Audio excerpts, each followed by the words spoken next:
সংবাদ সবাইকে স্বাগত জানাচ্ছি। আমি ফিরোজ তোহা। শুরুতে সংবাদ শিরোনাম জানিয়ে দিব সর্বশেষ গুরুত্বপূর্ণ আপডেট সংবাদ। শুরুতে শিরোনাম। যে কোনো মুহূর্তে দেশে আসবেন তারেক রহমান, জানালেন বিএনপির ভাইস চেয়ারম্যান শামসুজ্জামান দুদু। এরপর জানিয়ে দিব তারেক রহমানকে তালাক দিয়ে রাজনীতিতে ফিরে আসেন। বিএনপিকে উদ্দেশ্য করে বললেন আওয়ামী লীগের সভাপতিমণ্ডলের সদস্য এবং পাট ও বস্ত্রমন্ত্রী অ্যাডভোকেট জাহাঙ্গীর কবির নানক। এদিকে ২০ বছরের কারা এবং পুলিশ হেফাজতে কতজনের মৃত্যু হয়েছে জানতে চেয়েছে হাইকোর্ট। আগামী ৬ মাসের মধ্যে স্বরাষ্ট্র মন্ত্রণালয়ের সুরক্ষা সেবা বিভাগ ও সচিবকে এসব তথ্য সম্বলিত প্রতিবেদন আদালতে দাখিল করতে বলা হয়েছে। জানিয়ে দিব এমপি আনার হত্যা সংসদ নির্বাচনে মনোনয়ন চাওয়াটাই কাল হয়েছে দাবি মিন্টুর। ভারতের পশ্চিমবঙ্গে অপহরণের পর খুন হন ঝিনাইদহ ৪ আসনের সংসদ সদস্য আনারুল আজিম আনার। এমপি আনারকে অপহরণ এবং হত্যার পুরো বিষয়টি জানতেন ঝিনাইদহ জেলা আওয়ামী লীগের সাধারণ সম্পাদক সাইদুল করিম মিন্টু। এই ঘটনায় গ্রেপ্তারদের জবানবন্দি এবং তাদের সঙ্গে আর্থিক লেনদেন খতিয়ে দেখে হত্যাকাণ্ডে মিন্টুর সংশ্লিষ্টতার তথ্য মিলেছে বলে জানিয়েছে ডিবি। জানাবো একই আইএমআই নম্বরে ১.৫ লক্ষ মোবাইল ফোন রেজিস্ট্রেশন। প্রতিটি মোবাইল ফোনের জন্য ১৫ সংখ্যার একটি স্বতন্ত্র IMEI international mobile equipment identity number থাকে, কিন্তু দেশে শুধু একটি আইএমআই নম্বরেই ১.৫ লক্ষেরও বেশি মোবাইল ফোন তৈরি করা হয়েছে। এমনটাই জানিয়েছেন রবির chief corporator and regulatory officer Shahed Alam. এবং সর্বশেষ জানিয়ে দিব বাজেট সংস্কার নিয়ে আর্জেন্টিনার রাজধানীতে ব্যাপক সংঘর্ষ। আর্জেন্টিনার রাজধানী বুয়েন্স আয়ার্সে বাজেট কমানো এবং সংশ্লিষ্ট সংস্কার নিয়ে ব্যাপক সংঘর্ষ হয়েছে। পুলিশের সাথে বিক্ষোভকারীদের সংঘর্ষে আহত হয়েছে বেশ কয়েকজন। স্থানীয় গণমাধ্যমে এ বিক্ষোভকে রণক্ষেত্রের সঙ্গে তুলনা করা হয়েছে। প্রিয় দর্শক, এতক্ষণ শুনছিলেন সংবাদ শিরোনাম, এবারে বিস্তারিত। তবে তার আগে বন্ধুরা, আপনি কোন স্থান থেকে আমাদের সংবাদটি দেখছেন কমেন্ট করে জানিয়ে দিন।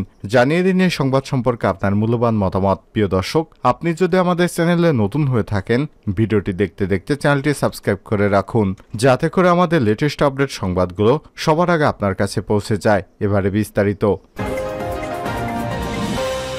যে কোনো মুহূর্তে দেশে আসতে পারেন তারেক রহমান, দুদু। তারেক রহমান যে কোনো মুহূর্তে দেশে আসতে পারেন বলে দাবি করেছেন বিএনপির ভাইস চেয়ারম্যান শামসুজ্জামান দুদু। তিনি বলেন তারেক রহমান তৈরি হয়ে আছেন, যে কোনো মুহূর্তে বাংলাদেশে আসতে পারেন। তিনি যখনই দেশের মাটিতে পা দেবেন তখনই শুধু ফ্যাসিবাদ দূরই হবে না, নিশ্চিহ্ন হয়ে যাবে। তিনি ফ্যাসিবাদকে কবরস্থান করার জন্যই আসবেন।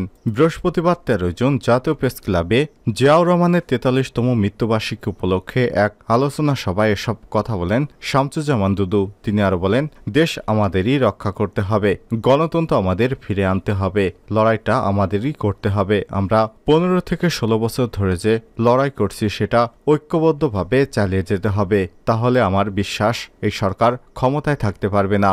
দুদু বলেন, পৃথিবীতে কিছু কিছু মানুষ আসে এগিয়ে নেওয়ার জন্য, সমৃদ্ধ করার জন্য, তেমনি জিয়াউর রহমান এসেছিলেন। তিনি শুধু স্বাধীনতার ঘোষণাই করেনি, রণাঙ্গনে যুদ্ধ করেছেন। ওনাকে মহানায়ক মহাপুরুষ বললে কম হবে। শহীদ জিয়াউর রহমান নিরহংকার মানুষ ছিলেন। তিনি কখনো কারো বিরুদ্ধে কটূক্তি করেননি। আর যারা শাসন করছে তারা যেভাবে তার বিরুদ্ধে সমালোচনা করছেন, এটা অত্যন্ত দুঃখজনক। কৃষক দলের সাবেক আহ্বায়ক বলেন, সরকার আর বেশি দিন ক্ষমতায় নেই। সরকার নিজেই তার কার্যক্রমে এটি প্রমাণ করেছে। জনতা দলের সভাপতি রায়হানুল ইসলাম রাজুর সভাপতিত্বে আলোচনা সভার বক্তব্য দেন বিএনপির চেয়ারপারসনের উপদেষ্টা হাবিবুর রহমান হাবিব, ঢাকা মহানগর দক্ষিণ বিএনপির আহ্বায়ক আব্দুল সালাম আজাদ, বিএনপির সাংগঠনিক সম্পাদক শামা ওবায়দ ইসলাম, লেবার পার্টির চেয়ারম্যান লায়ন ফারুক রহমান, মুক্তিযোদ্ধা দলের সাংগঠনিক সম্পাদক মিয়া মোহাম্মদ আনোয়ারুল প্রমুখ। তারেক রহমানকে তালাক দিয়ে রাজনীতিতে ফিরে আসেন নানক। আওয়ামী লীগের সভাপতিমণ্ডলের সদস্য এবং পাট ও বস্ত্রমন্ত্রী অ্যাডভোকেট জাহাঙ্গীর কবির নানক বলেছেন, হাওয়া ভবনের তারেক রহমান হাজার হাজার কোটি টাকা পাচার করেছেন, লন্ডনের রাজপ্রাসাদ থেকে উপভোগ করছেন, দেশের রাজনীতি আর বিএনপির নেতাকর্মীদের ভুলভ্রান্তির দিকে ঠেলে দিচ্ছেন। তারেক রহমানকে তালাক দিয়ে রাজনীতিতে ফিরে আসেন, নয়তো আপনাদের ধ্বংস অনিবার্য। বৃহস্পতিবার ঢাকা জেলা আওয়ামী লীগের কার্যালয়ে জেলা আওয়ামী লীগ আয়োজিত ইতিহাসের গতিধারা বসুন্ধরায় বঙ্গবন্ধু শেখ হাসিনা শীর্ষক সংবাদ চিত্র প্রদর্শন এবং আলোচনা সভায় তিনি এসব কথা বলেন। এ সময় তিনি বলেন, যারা লক্ষ্যচ্যুত হয়ে দুর্নীতির সঙ্গে যুক্ত হয়েছেন তাদের বিরুদ্ধে ব্যবস্থা নিতে শেখ হাসিনা কোনো আপোষ করবেন না। দুর্নীতির বিরুদ্ধে ঐক্যবদ্ধ থেকে প্রতিরোধ গড়ে তুলতে হবে। দুর্নীতিকে না বলে এগিয়ে যেতে হবে। সরকার আমাদের প্রধান শত্রু। বিএনপির মহাসচিব মির্জা ফখরুল ইসলাম আলমগীরের এমন বক্তব্যের সমালোচনা করে নানক বলেন, ফখরুল সাহেবের ভেতরে কথা বের হয়ে গেছে। আওয়ামী লীগের সরকার বিএনপিকে প্রধান শত্রু হিসেবে মনে করে না, কারণ এই সরকার জনগণের সরকার। এ সরকার অসাম্প্রদায়িক বাংলাদেশের সরকার। এ সরকার দেশের উন্নয়নের সরকার, কারণ সরকার আপনাদের অর্থাৎ বিএনপির বন্ধু। ৭১-এর মানবতা বিরোধী এবং যুদ্ধ অপরাধীদের বিচার করেছে, বিচারের রায় কার্যকর করেছে। আওয়ামী লীগের নেতাকর্মীদের উদ্দেশ্যে তিনি বলেন, আপনাদের শুধু ঢেকুর দিলে চলবে না, আমরা পঞ্চমবারের মতো সরকার গঠন করেছি। সতর্ক থাকতে হবে। বিএনপি জামাত জনগণের সমর্থন না পেয়ে আন্দোলনে ব্যর্থ হয়েছে। এখন তারা নতুন করে ষড়যন্ত্রের পথ খুঁজছে। দলের ৭৫তম প্রতিষ্ঠাবার্ষিকী নিয়ে আওয়ামী লীগের নীতি নির্ধারণী ফোরামের এই নেতা বলেন, আওয়ামী লীগের প্রতিষ্ঠাবার্ষিকী অনুষ্ঠান শুধু রাজধানীতেই নয়, দেশের দোরগোড়ায় পৌঁছে দিতে হবে। জানান দিতে হবে বাংলাদেশ আওয়ামী লীগের ৭৫তম বছরে পূর্ণতা রয়েছে।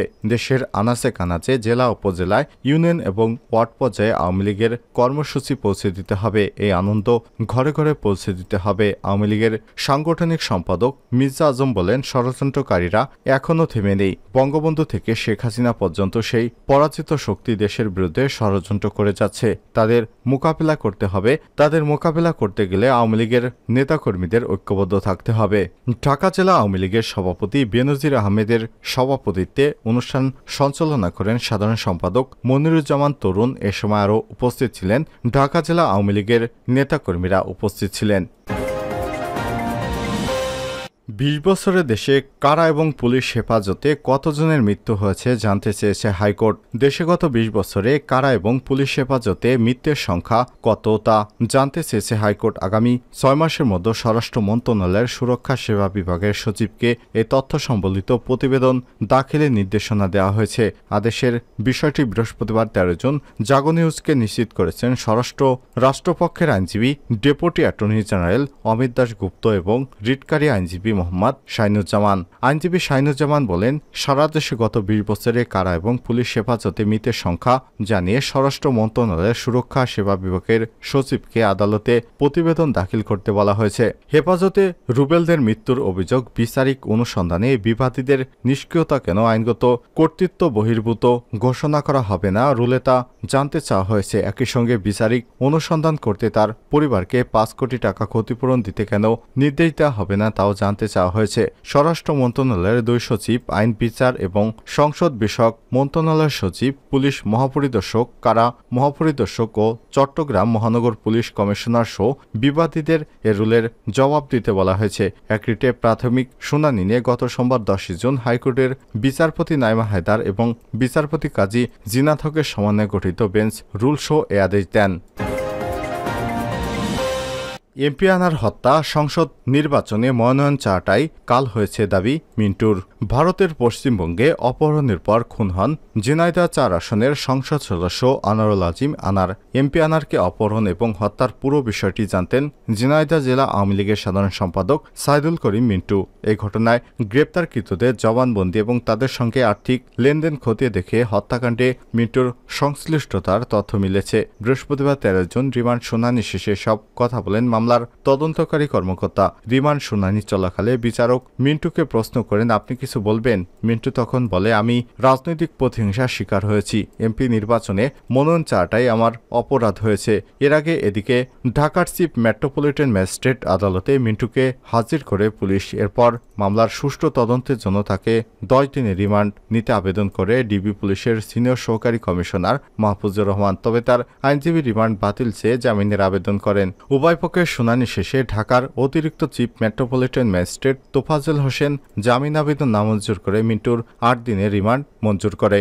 রিমান্ড আবেদনে তদন্তকারী কর্মকর্তা উল্লেখ করেন, গ্রেপ্তার সাইদুল করিম মিন্টুকে ৬০ আদালতে সোপর্দ করা হয়েছে। এছাড়াও এমপি আনার অপহরণ মামলার অন্যতম আসামি শিমুল ভূঁইয়া ওরফে শিহাব ওরফে ফজল মোহাম্মদ এর স্বীকারোক্তিমূলক জবানবন্দি দিয়েছেন। তার জবানবন্দিতে আসামি সাইদুল করিম মিন্টুর সংশ্লিষ্টতা বর্ণিত আছে বলে জানা গেছে।